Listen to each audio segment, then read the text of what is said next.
Grand Theft Auto 1997 was the beginning of the franchise and features the largest map in the franchise. Not by size, of course, but rather by the sheer scale. There are a total of 3 cities in the game, which is more than any other game in the franchise. The 3 fictional cities in the game were Liberty City, San Andreas, and Vice City. From Grand Theft Auto 3 2001 onwards, each game was set in a redesigned version of one of these cities. Grand Theft Auto 2, 1999. The GTA franchise is known for their immersive world and fun playlists. However, they are also known for their Easter eggs. Grand Theft Auto 5 featured a bunch of them, as well as every other entry in the franchise. However, a little known fact about GTA 2 is that it is the only game in the franchise that features no Easter eggs.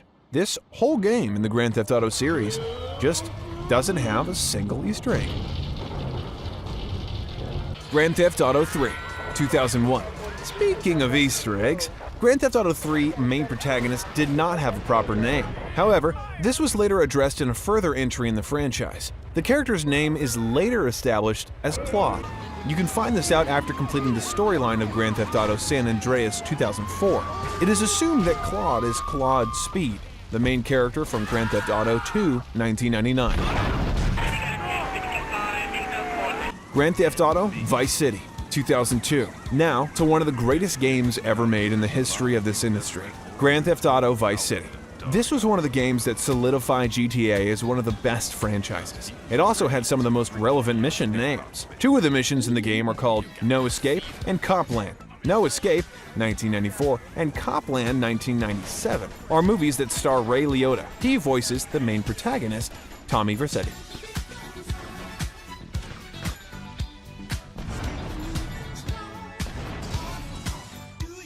Grand Theft Auto San Andreas, 2004. Grand Theft Auto San Andreas was the biggest game in the franchise when it released. It was also one of the most drastic changes in GTA history.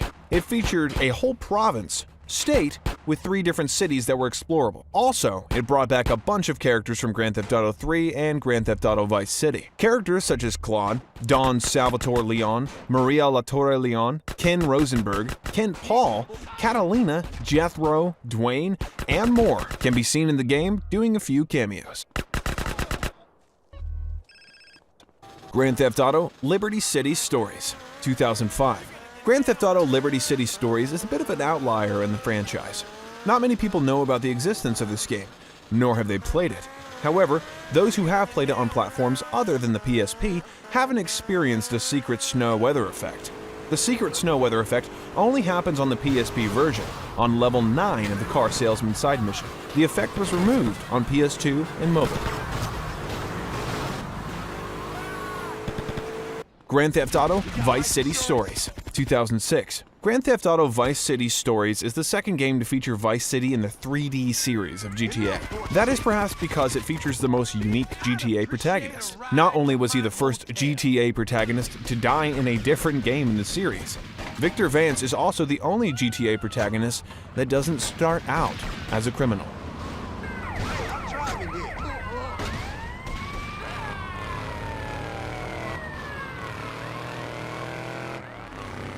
Grand Theft Auto 4, 2008. Grand Theft Auto 4 was by far the biggest generational leap that Rockstar took with their games in the 3D series so far. However, it's interesting how they were thinking of the future while making this game. I say that because the character Wu Kenny Lee can also be found in the LCPD online database, even though he was not introduced until Grand Theft Auto Chinatown Wars 2009 for the Nintendo DS.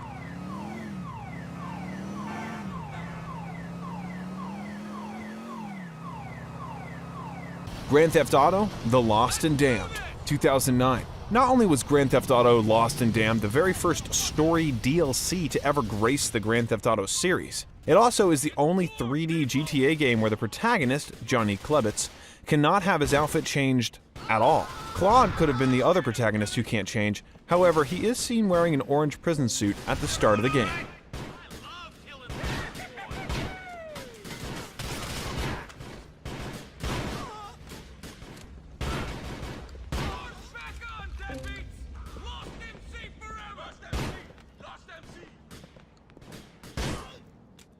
Grand Theft Auto Chinatown Wars, 2009. While not the most renowned game in the franchise for its gameplay or story, Grand Theft Auto Chinatown Wars had one of the best soundtracks in the history of the franchise. The music was so darn good to the developers, they decided that all the bosses in the game will have their own theme songs. The themes play whenever their missions are initiated.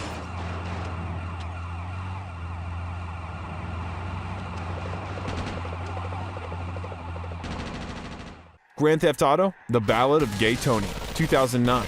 Grand Theft Auto: The Ballad of Gay Tony is the second story DLC for Grand Theft Auto 4.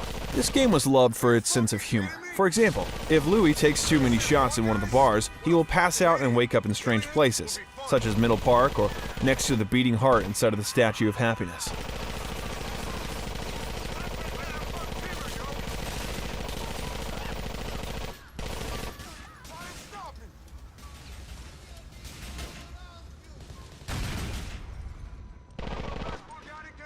Grand Theft Auto 5, 2013. Grand Theft Auto 5 is perhaps the greatest open-world game ever made.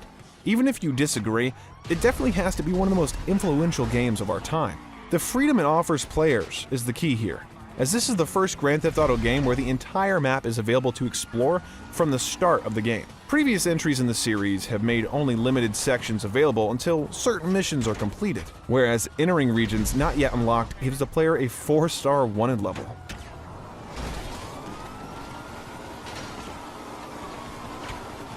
Grand Theft Auto: The Trilogy, the Definitive Edition, 2021. Grand Theft Auto: The Trilogy, and also the Definitive Edition, was honestly the most confusing game in the franchise. Not just to the players, but rather also to the industry. No one really expected these games to be that bad. In fact, it's such a bad game, according to so many people, that it is the only one in the franchise to have less than a 5 out of 10 average rating.